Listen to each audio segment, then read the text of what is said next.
ప్రభునందు ప్రియమైన దేవుని బిడ్డలారా, ప్రభునామంలో మీ అందరికి కూడా శుభములు, వందనాలు తెలియజేస్తూ ఉన్నాను. అందరికీ వందనాలు. మరి ముఖ్యముగా ఈ పండుగ రోజున దేవుని యొక్క వాక్యాన్ని మీ మధ్యలో పంచుకోవటానికి సంఘ కార్యవర్గానికి, మరి విశేషముగా ప్రెసిడెంట్ గారికి, సెక్రటరీ గారికి, ట్రెజరర్ గారికి, వారి బృందానికి నా ప్రత్యేకంగా వందనాలు తెలియజేస్తూ ఉన్నాను. మరి ముఖ్యంగా సంఘ కాపరిగా మీ మధ్యలో చక్కగా దేవుని యొక్క మందను కాస్తూ దేవుని వాక్యములో మిమ్మల్ని అందరినీ కూడా సంపూర్ణులుగా చేస్తూ దేవుని వాక్యములో మిమ్మల్ని పోషిస్తున్న సంఘ కాపరి అయిన చార్లెస్ గారికి నా ప్రత్యేకంగా వందనాలు తెలియజేస్తూ ఉన్నాను. ప్రియమైన దేవుని బిడ్డలారా, మరి ఈ రోజున కోతకాల పండుగ. ఈ పండుగ వాతావరణము బాగానే కనబడుతుంది, కానీ మీరు చాలా సీరియస్గా ఉన్నారు. మిమ్మల్ని చూస్తుంటే నాకు కూడా కొద్దిగా భయం అనిపిస్తూ ఉంది. ఒకసారి మీ పక్కన కూర్చున్న వారికి కొద్దిగా ఈ పండుగ సందర్భంగా గ్రీటింగ్స్ చెప్పుకుంటే బాగుంటుందని అనిపిస్తూ ఉంది. చెప్పుకోగలుగుతారా? ఒకసారి మీరందరు నా వైపు చూస్తూ ఉన్నారు. మీ పక్కన వారికి చెప్పుకోవాలని నేను చెప్తా ఉన్నాను. ఏదేమైనప్పటికీ కూడా దేవుని బిడ్డలారా, ఈ రోజున దేవుడు మన కోసము ఏర్పాటు చేసిన అంశము పేరు సత్యమునకు జతపనివారగునట్లు ఇచ్చుటలో నీ స్థాయి. This is my topic. ఈ అంశం మీద మీ మధ్యలో దేవుని యొక్క వాక్యాన్ని ఆధారము చేసుకొని ఆల్రెడీగా 2 లేఖన భాగాలు చదివారు. ఆ 2 లేఖన భాగాల మీద ఆధారము చేసుకొని చదువుబడిన ఈ 2 లేఖన భాగాలకు ఒక అంశాన్ని నేను పేరు పెట్టడం జరిగింది. అదేమనగా సత్యమునకు జతపనివారగునట్లు ఇచ్చుటలో నీ స్థాయి, లేక మన స్థాయి. మరొకసారి చెప్తాను, దయచేసి మీరందరూ కూడా సాధనంగా వినాలని ప్రభు అయిన యేసు నామములో కోరుతూ ఉన్నాను. నేను ఇక్కడికి వచ్చాను, కానీ నా మనసంతా కూడా నాకంటూ ఒక సంఘం ఉన్నది. నేను మెసేజ్ పెడతానున్నాను మా పాపకు, మా పాప రిప్లై చేస్తూనే ఉన్నది. మనసంతా కూడా అక్కడ ఉన్నది. మనిషి ఇక్కడ ఉన్నానని మీరు అనుకోవద్దు, మనసు కూడా ఇక్కడ ఉన్నది. ఎందుకనగా ఇక్కడనే నేను ఆధ్యాత్మికంగా సండే స్కూల్లో పెరిగాను. ఇక్కడ కొంతమంది నా స్నేహితులు ఉన్నారు, స్కూల్ మేట్స్. వారిని బట్టి కూడా నేను వందనాలు తెలియజేస్తున్నాను. సహోదరుడు జయరాజు, ఆ తర్వాత సహోదరుడు సునీల్, ఇంకా ఎవరైనా మరి దయచేసి పరిచయం ఉన్న వాళ్ళు ఉంటే వాళ్ళందరికీ కూడా నేను శుభములు, వందనాలు తెలియజేస్తూ ఉన్నాను. చాలా కాలం అయిపోయిన తర్వాత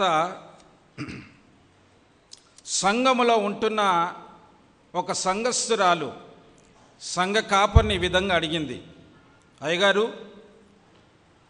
సండే స్కూల్ స్టూడెంట్ నుంచి నేను మిమ్మల్ని చూస్తూ ఉన్నాను. మీ తలలో ఒక్క తల తెల్ల వెంట్రుక కూడా లేదు. నా చిన్ననాటి నుంచి చూస్తూనే ఉన్నాను నేను. అంత నల్లగా ఉన్నవి మీ తల మీద ఉన్న వెంట్రుకలు, నా పెళ్లి కూడా అయిపోయింది, పిల్లలు కూడా నాకున్నారు. రహస్యం ఏంది పాస్టర్ గారు అంటే, పాస్టర్ గారు అన్నారు, ఇదంతా కూడా గోద్రేజ్ దయ అన్నాడు. ఎవరి దయ? కాబట్టి నేను చాలామందిని పోతానా, మీరు కూడా నన్ను గుర్తుపట్టలేకపోతా ఉన్నారు. గోద్రేజ్ దయ కాదు కానీ దేవుని యొక్క శ్రేష్టమైన కృప. అంశము మరొకసారి చెప్తాను. సత్యమునకు జత పనివారగునట్లు ఇచ్చుటలో నీ స్థాయి, ఇచ్చుటలో మన స్థాయి. ఈ అంశం మీద 2 లేఖన భాగాలు మనం చదువుకున్నాము. సామెతల గ్రంథము 3వ అధ్యాయము 5వ వచనము నుండి 10వ వచనం వరకు, యోహాను రాసిన 3వ పత్రిక మొదటి 8 వచనాలు మనము పరిశుద్ధమైన గ్రంథములో నుండి చదువుకున్నాము. కాబట్టి దేవుని బిడ్డలారా, సత్యమునకు జత పనివారగునట్లు ఇచ్చుటలో మన స్థాయి, ఇది మన అంశమై ఉన్నది. యోహాను రాసిన 3వ పత్రిక వైపు మీ బైబిల్ తెరవాల్సిందిగా ప్రభునామంలో మనం చేస్తూ ఉన్నాను. యోహాను రాసిన 3వ పత్రిక, ఈ పత్రికలో 14 వచనాలు ఉన్నాయి.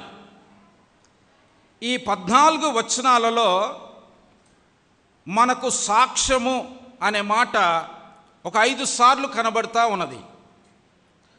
సత్యము అనే మాట 6 సార్లు కనబడతా ఉంది. సాక్ష్యమేమో 5 సార్లు, సత్యము అనే పదము 6 సార్లు కనబడతా ఉన్నది. అపోస్తలుడైన యోహాను గాయికి పత్రిక రాస్తూ తన గురించి కొన్ని మాటలు ప్రస్తావిస్తూ ఉన్నాడు. ఏమంటున్నాడంటే, పెద్దనైన నేను సత్యమును బట్టి ప్రేమించు ప్రియుడైన గాయనకు శుభమని చెప్పి రాయినది.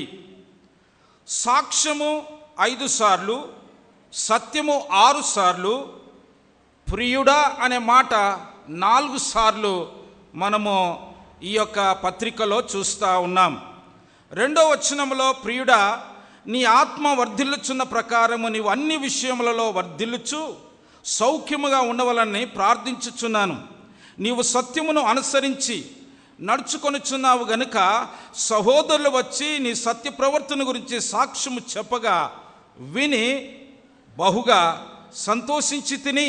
4వ వచనం, నా ప్రియులు సత్యమును అనుసరించి నడుచుకొనుచున్నారని వింట కంటే నాకు ఎక్కువైన సంతోషము లేదు అంటున్నాడు.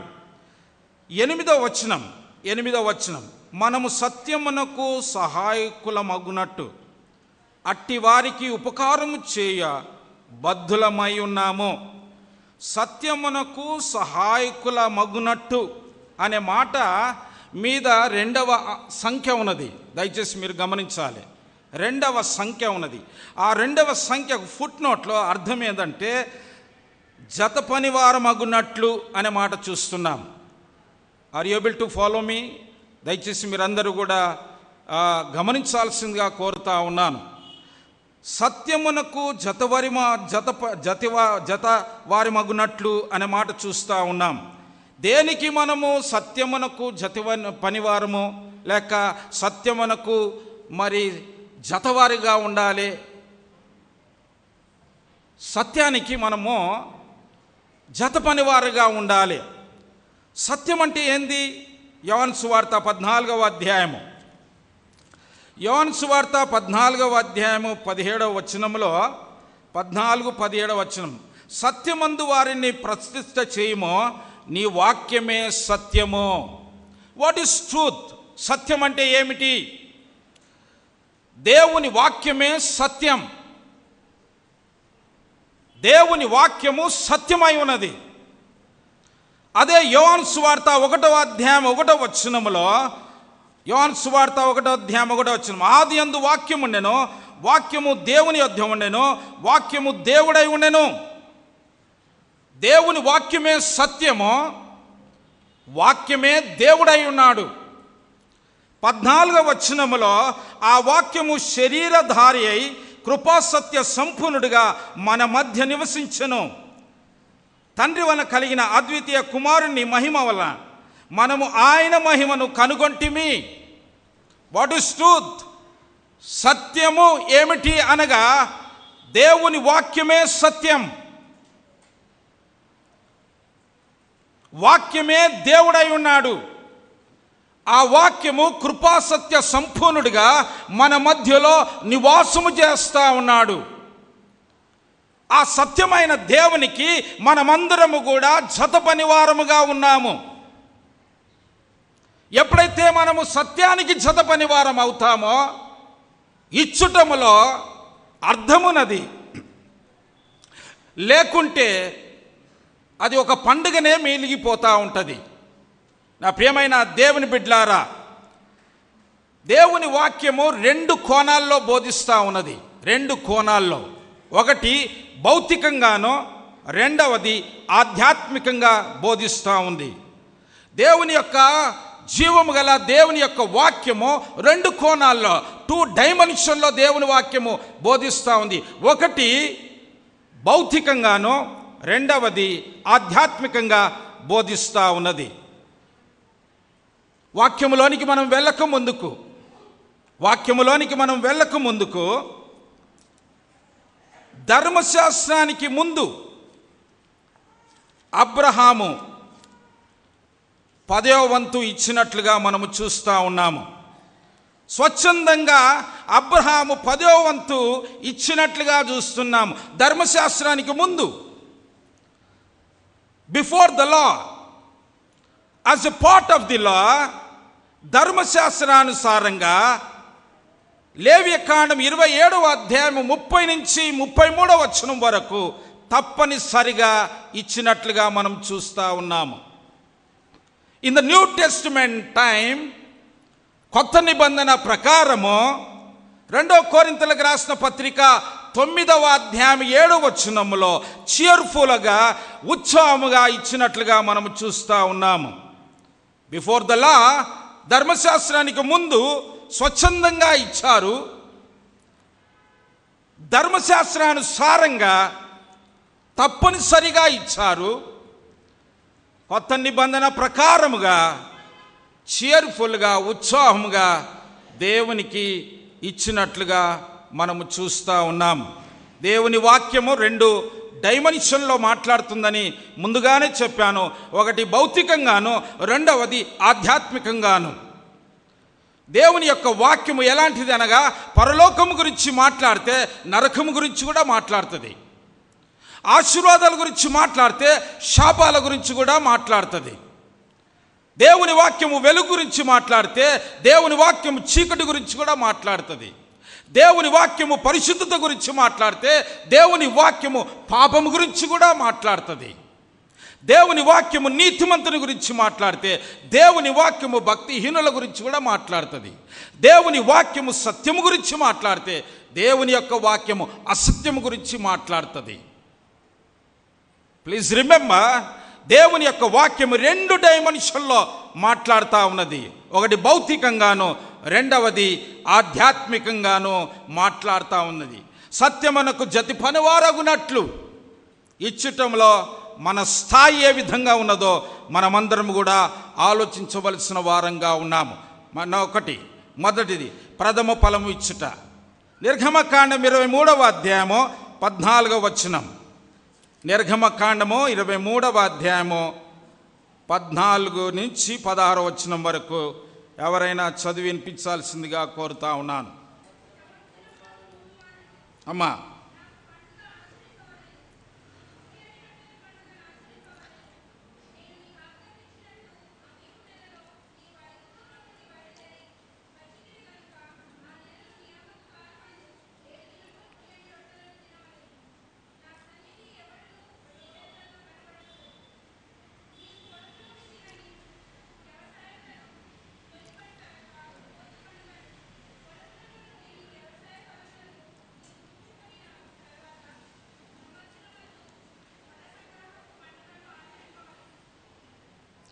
పదిహేడవ వచనం.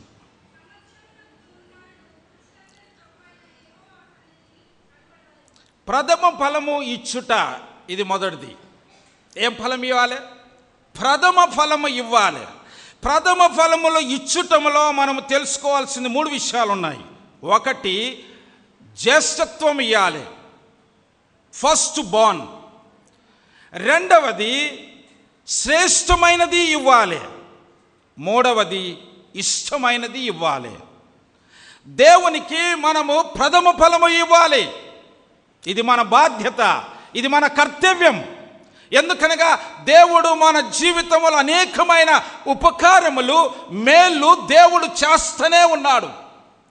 గర్భములో నువ్వు రూపించినది మొదలుకొని ఈ సమయం వరకు, ఈ వయసు వరకు, ఈ రోజు వరకు దేవుడు ఎన్నో ఉపకారములు నీకు నాకు చేస్తూ ఉన్నాడు. కాబట్టి దేవునికి మనము ప్రథమ ఫలము ఇవ్వాలని దేవుని వాక్యము బోధిస్తూ ఉన్నది. భౌతికంగా రెండవది, దశమ భాగము కూడా దేవునికి ఇవ్వాలి. పాస్టర్ గారు, ప్రతి ఆదివారము కానుకలు ఇస్తున్నాము, ప్రతి నెల దశమ భాగాలు ఇస్తున్నాము, సేవ కోసము ప్రత్యేకమైన కానుకలు ఇస్తున్నాము, మళ్ళా మేము ఇవ్వాలనా? అవును, ఇవ్వాల్సిందే. ఎందుకనగా మనము మళ్ళా దేవుని నుంచి మేలు పొందుతున్నాం, మళ్ళా దేవుని నుంచి ఉపకారములు పొందుతున్నాం. భౌతికంగా మనము ఇవ్వవలసి ఉన్నది కాబట్టి మనము తప్పకుండా రెండవది దశమ భాగము కూడా ఇవ్వాలని దేవుని వాక్యం బోధిస్తూ ఉంది. మలాకీ గ్రంథము 3వ అధ్యాయము, మలాకీ గ్రంథము 3వ అధ్యాయము 8 నుంచి 10వ వచనం వరకు. మానవుడు దేవుని యొద్ద నుండి దొంగిలినా, అయితే మీరు నా యొద్ద దొంగిలితిరి, ఏమిచ్చి మీ యొద్ద దొంగిలితిమని మీరందరూ. కాబట్టి 10వ భాగమును ప్రతిష్టార్పణలు ఇయ్యక దొంగిలితిరి. దేవుని బిడ్డలారా, దయచేసి బయట లోపల కూర్చున్నవారు, దేవుడు అంటున్న మాట నేనంటే మనం తట్టుకోగలుగుతామా? దశమ భాగం ఇవ్వకుండా మనము దొంగతనం చేస్తూ ఉన్నాం. ఇచ్చుటములో మన స్థాయి దశమ భాగము ఇవ్వాలి. ఇది మన కర్తవ్యం, దేవుని యొక్క ఆజ్ఞ, మనం శిరస వహించాలి. ఒకవేళ ఇయ్యకుంటే దేవుని వాక్యం ఏమని ప్రస్తావిస్తుందంటే మీరు దొంగలై ఉన్నారు అంటున్నారు. కాబట్టి దేవుని బిడ్డలారా, ఇచ్చుటంలో మన స్థాయి ఏ విధంగా ఉంటుందో మనము గమనించాలి. ఒకటి, ప్రథమ ఫలం ఇవ్వాలి. రెండవది, దశమ భాగం ఇవ్వాలి. మూడవది, 2వ కొరింథీయులకు రాసిన పత్రిక 3వ అధ్యాయము 4వ వచనం, రాబడి కొలది దేవునికి ఇవ్వాలి. రాబడి కొలది దేవునికి మనము ఇస్తూనే ఉండాలి. ఎంతో రాబడి ఉంది మనకు, ఎంతో రాబడి ఉంది మనకు. 8వ అధ్యాయము 3-4 వచనాలు, 2వ కొరింథీయులకు రాసిన పత్రిక 8వ అధ్యాయము 3-4 వచనాలు చదువుకుందాం.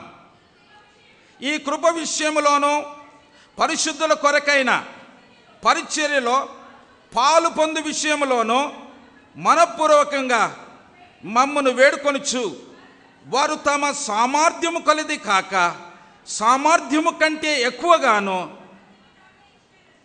తమంతకు తామే ఇచ్చిరని మీకు సాక్ష్యం ఇచ్చుచున్నాను. ఇదియుగాక మొదట ప్రభుకును దేవుని చిత్తం వలన మాకును తమ్మును తామే అప్పగించుకొనిరి. ఇంతగా చేయుదురని మేము అనుకొనలేదు. కాబట్టి మూడవది, మన స్థాయి రాబడి కొలది దేవునికి మనం ఇవ్వాలి. అది 2వ వచనములో మనం చూస్తూ ఉన్నాం. రాబడి కొలది ఎంత రాబడి ఉంటే అంతలో నుంచి దేవునికి మనము ఇవ్వవలసిందిగా, అది గొప్ప భాగ్యంగా మనం ఎంచుకోవాలి. మొదటిది మనము ప్రథమ ఫలం ఇవ్వాలి దేవునికి. రెండవది దశమ భాగం ఇవ్వాలి. మూడవది రాబడి కొలది మనం ఇవ్వాలి.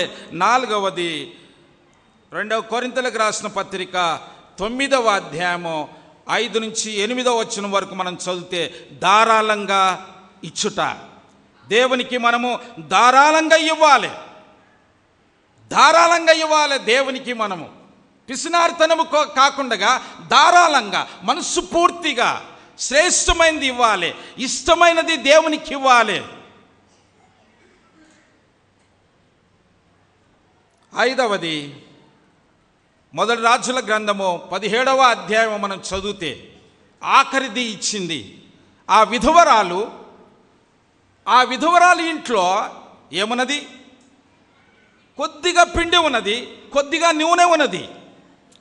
దైవజనుడైన ఏలియా వచ్చి అన్నాడు, అమ్మా నాకు మంచినీళ్ళు కావాలి, నాకు అప్పము కావాలి అన్నాడు. ఆమె అన్నదయ్యా, మా దగ్గర ఉండింది కొద్దిగా పిండి ఉన్నది, కొంచెము నూనె ఉన్నది, కట్టెలు వేరుకోవటానికి వచ్చాము, ఆ అప్పమును చేసుకొని తిని చావాలనుకుంటున్నాము, దాని తర్వాత మా దగ్గర లేదు అనే మాట ఆ విధవరాలు అంటా ఉన్నది. ఆఖరిది దేవునికి ఇవ్వాలి. ఆమె దగ్గర ఏమీ లేదు, ఆఖరిదే ఉన్నది, కొద్దిగా పిండి కొద్దిగా నూనె ఉన్నది. దేవుని సేవకుడు అడిగాడు కాబట్టే ఇవ్వటానికి వెనుకంచ వేయలేదు. వాక్యమును వింటున్న మీరు ఆఖరిది ఇవ్వగలరా? ఇది ఛాలెంజ్, ఇది ఒక అగ్ని పరీక్ష మనకు. ఈ విధవరాలు ఆఖరిది ఇచ్చింది, అది తిని చనిపోవాలనుకున్నది. ఆమె బిడ్డలు చనిపోవాలనుకున్నారు, కానీ ఆఖరిది కూడా ఇవ్వటానికి వెనుకంచ వేయలేదు. ఆఖరిది ఇచ్చింది కాబట్టి పిండి నూనె. నా ప్రియమైన దేవుని బిడ్డలారా, ఆఖరిది కూడా దేవునికి ఇవ్వవలసి ఉన్నది. అయ్యో నేను ఇది ఆఖరిది ఇచ్చేస్తే నాకేముంది, ఇంకా ఏమి లేదు కదా. తన ప్రియ కుమారుడైన యేసు క్రీస్తు ప్రభు కూడా తన దేహముల రక్తమంతా కూడా ధారపోసాడు. చివరి రక్తభక్తుడు కూడా ఆయన ఒలికించినట్లుగా మనం చూస్తూ ఉన్నాం. 5వది ఇచ్చటంలో మన స్థాయి ఆఖరిది కూడా దేవునికి ఇవ్వాలి. చాలా కష్టం ఆఖరిది ఇవ్వాలంటే, చాలా కష్టం. 6వది ఫిలిప్పీలకు రాసిన పత్రిక 4వ అధ్యాయము 14 నుంచి 20 వచనం వరకు ఉత్తమమైనది ఇచ్చుట. ఏది ఉత్తమమో దాన్ని దేవునికి మనం ఇవ్వాలి.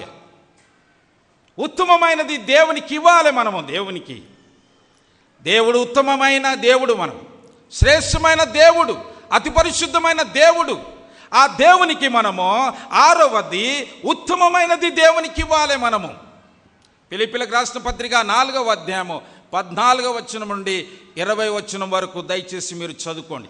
7వది సమస్తమును ఇచ్చుట. ఎవరు ఆమె? ఆ విధవరాలు. దేవుడు ఆ కానుకల పెట్టె దగ్గర నిలబడి చూస్తూ ఉన్నాడు. ఆమె దగ్గర 2 కాసులున్నాయి. ఆ 2 కాసులు కూడా ఇచ్చినట్లుగా చూస్తూ ఉన్నాం. అంతకన్నా ముందు చాలా ధనవంతులు ఇచ్చారు, చాలా ఇచ్చారు, కానీ దేవుడు వారి గురించి సాక్ష్యం ఇవ్వలేదు. కానీ ఈ విధవరాలు, ఈ పేద విధవరాలు, ఆమె సమస్తమును ఆ 2 కాసులు కూడా ఆమె దగ్గర ఉంచుకోకుండా దేవునికి ఇచ్చినట్లుగా మనము చూస్తూ ఉన్నది. మార్క్స్ వార్త 12వ అధ్యాయము 41వ వచనంలో చూస్తున్నాం. 8వది వాగ్దాన పూర్వకంగా ఇచ్చుట. ప్రసంగి 5వ అధ్యాయము 4వ వచనం ఒకసారి చదువుకుందాం. ప్రసంగి 5వ అధ్యాయము 4వ వచనం. వాగ్దాన పూర్వకంగా ఇచ్చుట. చాలాసార్లు దేవునితో వాగ్దానం చేశాం మనం. దేవా నాకు ఈ సహాయం చేస్తే నేను నీకు ఇస్తాను, నాకు ఉద్యోగం వస్తే నేను నీకు ఇస్తాను, నేను మరణ పడక మీద ఉన్నాను, నువ్వు నన్ను స్వస్థపరిస్తే నేను నీకు ఇస్తాను, మా బాబుకు జాబ్ వస్తే నేను ఇస్తాను, నేను దీంట్లో పాస్ అయితే నేను నీకు ఇస్తాను.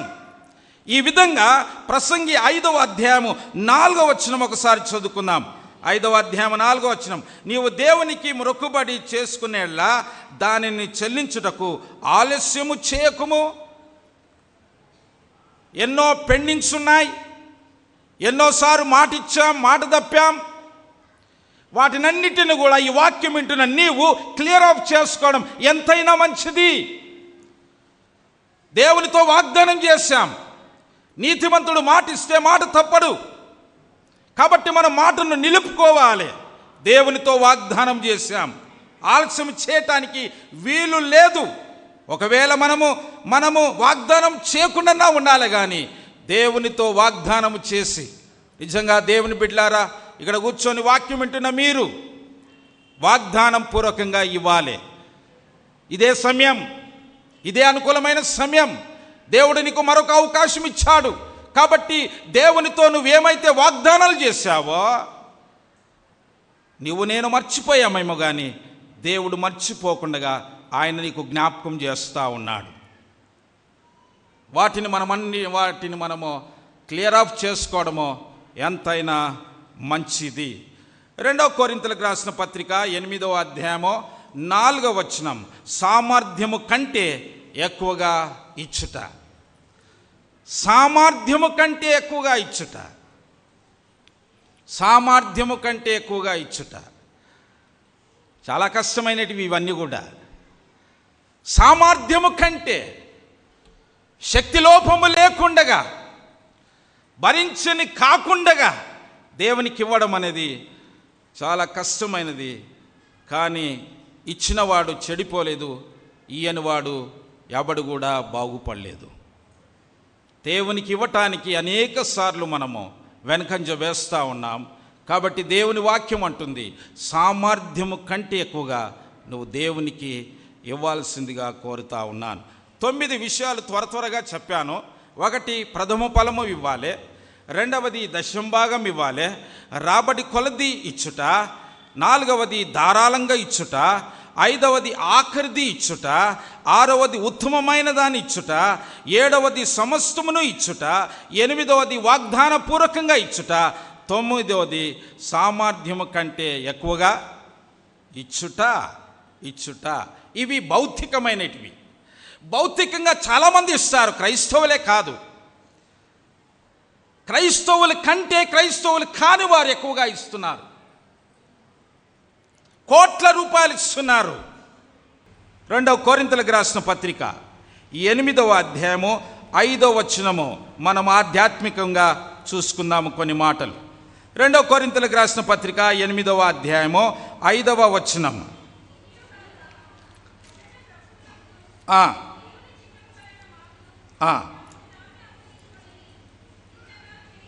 చాలమ్మా. మనల్ని మనమే ఇచ్చుట, మనల్ని మనమే దేవునికి ఇచ్చుకోవాలి. ఇది ఆధ్యాత్మికమైన స్థితి, ఆధ్యాత్మికమైన స్థాయి. పోయిన నెలలో ఒక మందిరంలో వాక్యం చెప్తా ఉన్నాను. వాక్యం అయిపోయిన అనంతరం కొట్లాడుకుంటున్నారు, అందరూ భయంకరంగా కొట్లాడుకుంటా ఉన్నారు. నా స్థాయి అంటే ఏంద్రా, నీ స్థాయి ఎంత, లోఫర్ అంటున్నాడు. ఆఫ్టర్ ఆల్ నువ్వు ఎంతరా, నేను government ఎంప్లాయీని.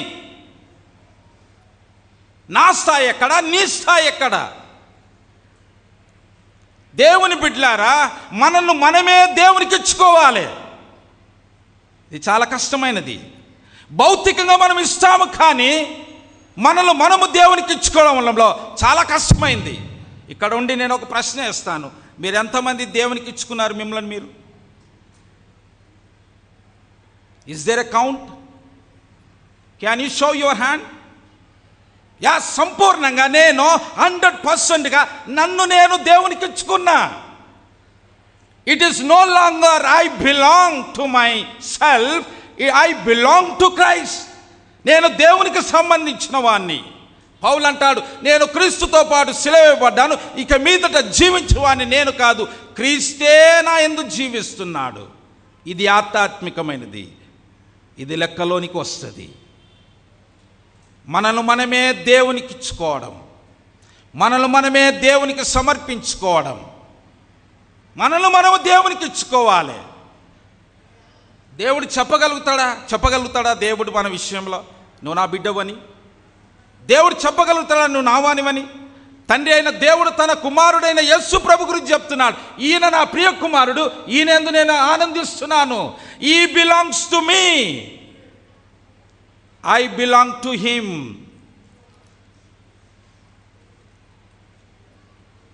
I-ness should be minus always. ఈ రోజులో ఐనెస్ ఎక్కువగా ఉంటుంది. I-ness should be minus. మనల్ని మనమే దేవునికి ఇచ్చుకోవాలి.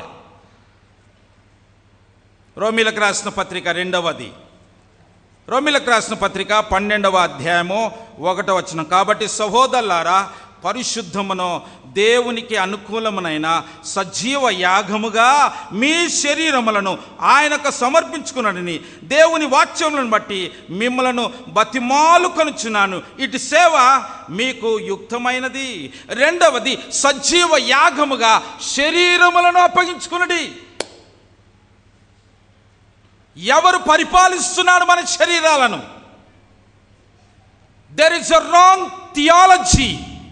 తప్పు సిద్ధాంతం అనేది ఏదో తెలుసా? ఆత్మ నిత్యము, శరీరం అనిత్యము. కాబట్టి శరీరముతో ఎన్ని పాపాలు చేసినా పర్వాలేదు. There is a special grace. కృప విస్తరించాలని పాపములో నిలిచిందుమా? అట్లనరాదు. ఆత్మానుసారంగా నడుచుకునేటప్పుడు మీరు శరీర క్రియలు నెరవేర్చరు. సజీవ యాగముగా మన శరీరాలను అప్పగించాలి దేవునికి, మన దేహాలను అప్పగించాలి. 1 కొరింథీయులకు రాసిన పత్రిక 3వ అధ్యాయము. 1 కొరింథీయులకు రాసిన పత్రిక 3వ అధ్యాయము 3వ అధ్యాయము 3వ అధ్యాయము 3వ అధ్యాయము 9వ వచనం. 9వ వచనం. మేము దేవుని జత పని వారమై ఉన్నాము, మీరు దేవుని వ్యవసాయమును, దేవుని గృహమునై ఉన్నారు. 16వ వచనం. మీరు దేవుని ఆలయమై ఉన్నారని, దేవుని ఆత్మ మీలో నివసించుచున్నాడని మీరు ఎరగరా? ఎవడైనను దేవుని ఆలయమును పాడు చేసిన యెడల దేవుడు వానిని పాడు చేయును. దేవుని ఆలయం పరిశుద్ధమై ఉన్నది, మీరు ఆలయమై ఉన్నారు. ఎవరిది శరీరం? దేవుడు తన స్వార్థం ఇచ్చి కొన్నాడు, తన ప్రాణం పెట్టి కొన్నాడు. సంఘము ఆయన శరీరం. ఆయన శరీరములో మనమందరము కూడా అమములుగా అమర్చబడ్డాం. మన దేహములో పరిశుద్ధాత్మ దేవుడు నివాసము చేస్తున్నాడు. పరిశుద్ధాత్మ దేవుడు శక్తి కాదు, పరిశుద్ధాత్మ దేవుడు వ్యక్తి. వ్యక్తిలో శక్తి. ఈ రోజులో చాలామంది పరిశుద్ధాత్మ దేవుని మిస్అండర్స్టాండింగ్ చేసుకుంటున్నాడు. త్రిత్వంలో ఆయన 3వ వ్యక్తి. ఆయన అని బైబిల్లో ఉంటుంది, యోహాను సువార్తలో. అది ఇది అని లేకుంటుంది. చాలామంది పరిశుద్ధాత్మ దేవుడు అపార్థంగా చేసుకుంటున్నారు. అందుకొరకే ఎఫెసీయులకు రాసిన పత్రికలో అంటున్నాడు పౌలు, మీరు ఆత్మ పూర్ణులై ఉండుడి. Be filled with the holy spirit of God. You belong to me. స్వరక్తం ఇచ్చి కొన్నాను. సజీవ యాగముగా మీ శరీరములో దేవునికి అప్పగించుకోండి. ఒకడు నాతోటి పెద్ద వాదన పెట్టుకున్నాడు. అయ్యగారు, మీరు ఇంత చక్కగా చెప్తున్నారు, బాగుంది, కానీ లోపల నుంచి బయటికి వెళ్ళినది మనిషిని అపవిత్రం చేయదు, కానీ లోపల నుంచి బయటికి వచ్చింది మనిషిని, కాబట్టి తాగొచ్చు అన్నాడు. Are you with me? బయట నుంచి లోపలికి వెళ్ళినది మనిషిని, కాబట్టి మత్తు పానీయము బయట నుంచి లోపలికి వెళ్తున్నది, కాబట్టి నేను అపవిత్రుని కాదు. దేవుని వాక్యం ఏమంటుంది తెలుసా? దొంగతనం చేస్తున్నందుకు నువ్వు దొంగ కాదు, నువ్వు దొంగవు కాబట్టి దొంగతనం చేస్తున్నావు. నువ్వు తాగుతున్నందుకు తాగుబోతుని కావు, నువ్వు తాగుబోతుని కాబట్టే తాగుతున్నావు. There is a sinful nature. సజీవ యాగముగా మనము దేవునికి అప్పగించుకోవాలి. ఈ దేహముతో దేవుని మహిమపరచాలి, దేవుని ఘనపరచాలి, దేవుని మహిమపరచాలి, దేవుని ఘనపరచాలి ఈ దేహముతో. చాలామంది ఈ దేహాన్ని ఆ విధంగా వదులుతున్నారు. ఈ దేహముతో ఉన్న, ఈ శరీరంతో ఉన్న, ఈ శరీరమును విడిచిన మనము దేవునికి ఇష్టలుగా, ప్రియులుగా మనం బతకాల్సిందే తప్ప ఈ దేహాన్ని అపవిత్రం చేసుకోవటానికి వీలు లేదు. ఎందుకనగా పరిశుద్ధాత్మ దేవుడు మనలో నివసిస్తున్నాడు. కాబట్టి ఈ శరీర కార్యాలు మనము చంపుతూనే ఉండాలి. ఏంటివి ఆ శరీర కార్యాలు? రోమీయులకు రాసిన పత్రిక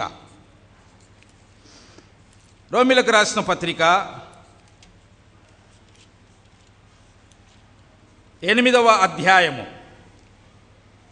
8వ అధ్యాయము 8వ అధ్యాయము 5వ వచనం. శరీరానుసారులు శరీర విషయమును మనసుంతురు, ఆత్మానుసారులు ఆత్మ విషయం మీద మనసుంతురు. శరీరానుసారమైన మనసు మరణము, ఆత్మానుసారమైన మనసు జీవమును సమాధానమై ఉన్నది. ఏలైనగా శరీరానుసారమైన మనసు దేవునికి విరోధమై ఉన్నది. అది దేవుని ధర్మశాస్త్రమునకు లోబడదు, ఎంత మాత్రమునో లోబడదు. కాక శరీర స్వభావము గలవారై దేవుని సంతోషపరచనేరు. దేవుని ఆత్మ మీలో నివసించినట్లా మీరు ఆత్మ స్వభావం గలవారే కానీ శరీర స్వభావం గలవారు కారు.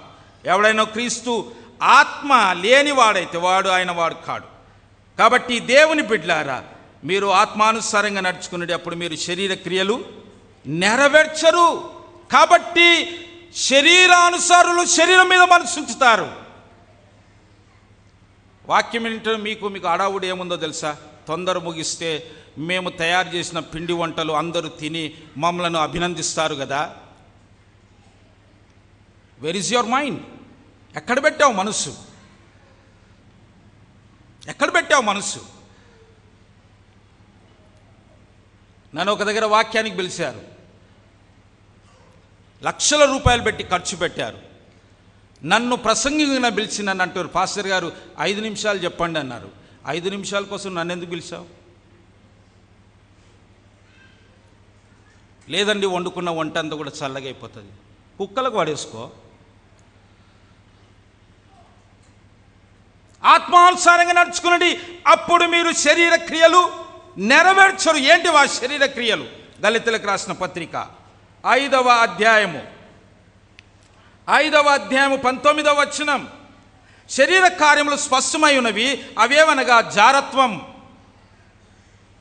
అపవిత్రత, కామకత్వం, విగ్రహారాధన, అభిచారం, ద్వేషములు, కలహములు, మత్సరములు, క్రోధములు, కక్షలు, భేదములు, విపతములు, అసూయలు, మత్తతులు, అల్లరితో కూడిన ఆటపాటలు మొదలైనవి. వీటిని గురించి నేను మునుపు చెప్పిన ప్రకారము ఇట్టి వాటిని చేయువారు దేవుని రాజ్యమును స్వతంత్రించుకొనడు. ఇవి అమీబా లాంటివి, వీటిని మనము చంపుతూనే ఉండాలి. ఇది ఏ విధంగా సాధ్యమవుతుంది? 25వ వచనం. మనము ఆత్మను అనుసరించి జీవించు వారమైతిమా, ఆత్మను అనుసరించి క్రమంగా నడుచుకొందుము. కాబట్టి దేవుని బిడ్డలారా, ఆత్మానుసారంగా నడుచుకునండి, అప్పుడు మీరు శరీర క్రియలు నెరవేర్చరు. ఒకటి, మనమే దేవునికి అప్పగించుకోవాలి, ఇది ఆధ్యాత్మికమైన స్థితి. రెండవది, మన శరీరములను దేవునికి సజీవ యాగముగా సమర్పించుకోవాలి. రోమీలకు రాసిన పత్రిక 3వ 12వ అధ్యాయము 2వ వచనం. రోమీలకు రాసిన పత్రిక 12వ అధ్యాయము 2వ వచనం. మీరు ఈ లోక మర్యాదలను చదవండి. మీరు ఈ లోక మర్యాదలను అనుసరింపక. ఈ లోక మర్యాద అంటే ఏందండి? ఏంది లోక మర్యాద? మన మర్యాద ఏంది? భౌతికమైన మర్యాద ఏంది? అవునా? భౌతికమైన మర్యాద ఏంది? ఈటింగు, తర్వాత మీటింగు, తర్వాత ఫైటింగు. ఇది భౌతికమైనది.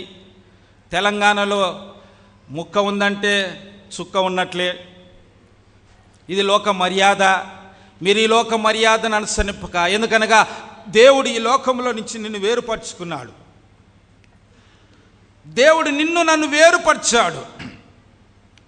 నేను పరిశుద్ధుడును, నువ్వు కూడా పరిశుద్ధంగా ఉండమన్నాడు దేవుడు. మనము లోకములో ఉన్నాం కానీ లోక సంబంధులము కాదు. We are in the world but not of the world. దేవుడు మనల్ని లోకంలో నుంచి వేరుపరిచాడు. మీరు ఈ లోక మర్యాదలను, ఈ పాస్టర్లకు పని లేదు పాట లేదు, ఎప్పుడు ఇదే మాట చెప్పుకుంటుంటారు. సంవత్సరం అంతా ఇచ్చడం గురించి చెప్పుకుంటూ వచ్చారు. అందుకొరకే నేను టైటిల్ మార్చాను, సత్యమునకు జత పనివారగునట్లు ఇచ్చటంలో మీ స్థాయి. భౌతికంగా ఇచ్చారేమో, well done, God bless you. నా దగ్గర మీ లిస్ట్ లేదు, లేకుంటే అందరినీ సన్మానించేవాడిని. దేవుడు మిమ్మల్ని మీ కుటుంబాలను దీవించునుగాక. భౌతికంగా ఇచ్చారేమో, ఆధ్యాత్మికంగా మిమ్మల్ని మీరు ఇచ్చుకున్నారా? మీ శరీరములు సజీవ యాగముగా ఇచ్చుకున్నారా? ఈ లోక మర్యాదలను అనుసరింపక ఉత్తమమును అనుకూలమును సంపూర్ణమునై ఉన్న దేవుని చిత్తమేదో పరీక్షించి తెలుసుకున్నట్లు మీ మనస్సు మారాలి. మారిన మనస్సు దేవునికి ఇవ్వాలి. దేవునికి మారిన మనస్సు. పరలోక రాజ్యం సమీపించినది, మారు మనస్సు పొందండి. ప్రతి చెట్టు వేరు కింద ఏమున్నది? గొడ్డలుంచబడ్డది. మారు మనస్సు తగిన ఫలమును ఫలించుడి. మనస్సు మారితే మనిషి మారిపోతాడు. మనిషి మారినట్టుగా నటిస్తున్నాడు కానీ మనస్సు మారలేదు. మనస్సు మారి అంటున్నాడు. మారిన మనస్సు అది క్రీస్తు యేసు మనస్సు. అది ఫిలిప్పీలకు రాసిన పత్రిక 2వ అధ్యాయం 5వ వచనములో క్రీస్తు యేసు కలిగిన ఈ మనస్సును మీరును కలిగి ఉండండి. మూడవది, మారిన మనస్సు దేవునికి ఇవ్వాలి. మారిన మనస్సు ఎప్పుడిస్తారంటే డిసెంబర్ 31 నైట్, జనవరి 1 అప్పుడు ఇస్తారు దేవునికి. మళ్ళా ఇంకా ఇచ్చడం అనేది లేదు. 12వ అధ్యాయము 2వ వచనంలోనే నూతన మగునట్లు రూపాంతరము పొందుడి. ఏమందండి? రూపాంతరము మిమ్మలను మీరు దేవునికి ఇచ్చుకుంటే, మీ శరీరాలు సజీవంగా ఇచ్చుకుంటే, మారిన మనసు దేవునికి ఇస్తే మీరేమవుతారు? రూపాంతరము చెందుతారు. క్రీస్తు స్వరూపంలోనికి వస్తారు. There is a vast shift. ఒక ర్యాపిడ్ చేంజ్ నీ జీవితంలో కలుగుతుంది. రూపాంతరము చెందుతావు. ఎవరి రూపంలోనికి వస్తావు? క్రీస్తు రూపంలోనికి వస్తావు. అందుకొరకే యోహాన్ అంటున్నాడు, ఈ లోకములో క్రీస్తు ఎటువంటి వాడై ఉన్నాడో మనము కూడా అటువంటి వారముగా ఉన్నాం. క్రీస్తు ఎటువంటి వాడై ఉన్నాడో మనము కూడా అటువంటి వారమై ఉన్నాము. 3 విషయాలు ఆధ్యాత్మికంగా మనమే దేవునికి ఇచ్చుకోవాలి. 2 సజీవ యాగముగా దేవునికి ఇచ్చుకోవాలి. 3వది మారిన మనస్సు ఇచ్చినప్పుడు మనము రూపాంతరము చెందుతాం. భౌతికంగా చూసుకున్నాం. ఏంటివి భౌతికంగా? ఒక 9 చూసుకున్నాం. ప్రథమ ఫలము, దశంభాగము, రాబడి, కొలది దేవునికి ఇచ్చుట, ధారాళంగా ఇచ్చుట, ఆఖరిది ఇచ్చుట, ఉత్తమమైనది ఇచ్చుట, సమస్తమును ఇచ్చుట, వాగ్దానపూర్వకంగా ఇచ్చుట. 9వది సామర్థ్యము కంటే ఎక్కువగా ఇచ్చుడు. ఇది భౌతికమైనది. ఆధ్యాత్మికంగా మనమే దేవునికి ఇచ్చుకోవాలి. సజీవ యాగముగా శరీరములు ఇచ్చుకోవాలి. మారిన మనస్సు ఇచ్చినప్పుడు మనము రూపాంతరము చెందుతాం. మన అంశం ఏంది? సత్యమునకు జత పనివారు. అప్పుడు మీరు సత్యమునకు జత పనివారు అవుతారు. దేవుని కోరుకుంటుంది, దేవునికి కావాల్సింది మనమందరము కూడా సత్యానికి జత పనివారు కావాలి. సత్యానికి జత పనివారు కావాలంటే 3 విషయాలు చెప్తాను. ఒకటి, నంబర్ 1, క్యారెక్టర్ చాలా ఇంపార్టెంట్. క్యారెక్టర్ చాలా important. If your health is lost, you lost something. If your wealth is lost, you lost everything. ఈ విధంగా ఉంటుంది. Character is last, everything is last. కాబట్టి క్యారెక్టర్ చాలా అవసరం. సంఘంలో మన క్యారెక్టర్ ఏ విధంగా ఉన్నది?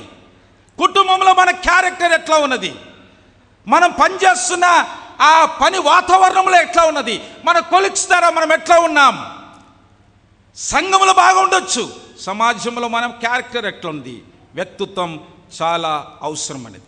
2వ సి, మొదటి సి క్యారెక్టర్, 2వ సి కమిట్మెంట్. మన లెవెల్ ఏ విధంగా ఉంది? కమిట్మెంట్.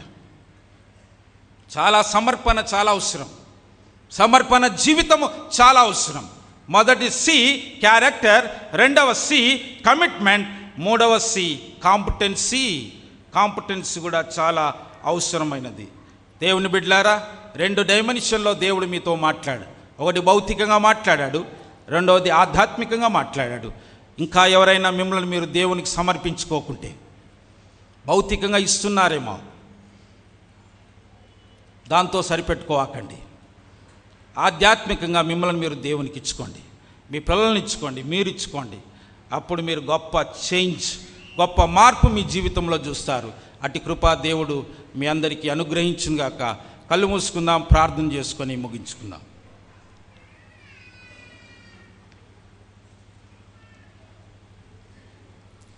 పరిశుద్ధుడా, ప్రేమగల ప్రభువా, నీకు వందనాలు, స్తోత్రములు. 2 డైమెన్షన్లో నీవు ఈ కృతజ్ఞత సమర్పణ పండుగ మీరు మాట్లాడిన విధానాన్ని బట్టి వందనాలు. భౌతికంగాను ఆధ్యాత్మికంగాను. భౌతికంగా నీ బిడ్డలు ఇస్తూ ఉన్నారు, ఆధ్యాత్మికంగా కూడా 3 విషయాలు జ్ఞాపకం చేశావు. ఇంకా ఎవరైనా ఆలస్యం చేస్తే ప్రభువా, వాళ్ళు నీకు సమర్పించుకొని నీకోసం బ్రతకటానికి సహాయం దయచేయాలని ఈ పరిచర్యను దీవించి ఆశీర్వదించండి. సంఘ కార్యవర్గాన్ని బహుగా నీ జ్ఞానం చేత, నీ ఆత్మ చేత, నీ బలము చేత, నీ కృప చేత, విశ్వాసముతో దేవా తండ్రి ఎల్లకాలం నిండుకొని ఉండి స్థానిక సంఘ కాపరితో కలిసి ఈ సంఘము ద్వారా ఈ సంఘానికి ఇచ్చిన దర్శనాన్ని, భారాన్ని నెరవేర్చడానికి నీ సహాయము దయచేయాలని స్త్రీలను, పురుషులను, మరి ముఖ్యంగా సంఘ కాపరి కుటుంబాన్ని దీవించి ఆశీర్వదించండి. సండే స్కూల్ పిల్లలను, టీచర్లను కూడా ఆశీర్వదించాలని, చక్కగా పాటలు పాడిన, ఆరాధనలో నడిపించిన క్వైర్ బృందాన్ని బట్టి మీకు వందనాలు, స్తోత్రములు తెలియజేస్తూ నిన్ను ప్రేమించి కృతజ్ఞతగా తీసుకొచ్చిన పిండి వంటలను వాటిని కూడా మీరు దీవించి ఆశీర్వదించాలని యేసు అతి పరిశుద్ధమైన నామములో బహుగా ప్రార్థించి అడిగి వేడుకుంటున్నాము తండ్రి. ఆమేన్.